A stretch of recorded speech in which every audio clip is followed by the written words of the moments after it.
প্রজন্ম চত্বর। তো আমার সামনে এখন যিনি আছেন উনি ফরিদউদ্দিন মাসুদ, কিশোরগঞ্জের শোলাকিয়া মসজিদে, শোলাকিয়ার যে বড় জামাত হয় ঈদের জামাত, সেই জামাত ইমামতি করেন।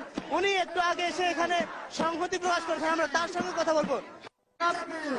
আমি আমি আমি ফরিদউদ্দিন মাসুদ, শোলাকিয়া ঈদগাহ ময়দানের ইমাম, সর্বশ্রেষ্ঠ ঈদগাহ।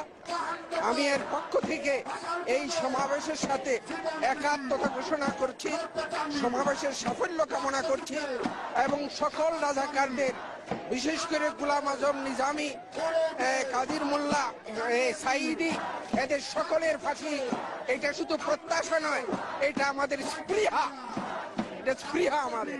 কারণ এরা শুধু মানবতার বিরুদ্ধে অপরাধ করে নাই, এরা ইসলামের বিকৃতি সাধন করে ইসলামের বিরুদ্ধে অপরাধ করেছে। সুতরাং এদের ফাঁসি ছাড়া দ্বিতীয় কোনো দাবি আর হইতে পারে না।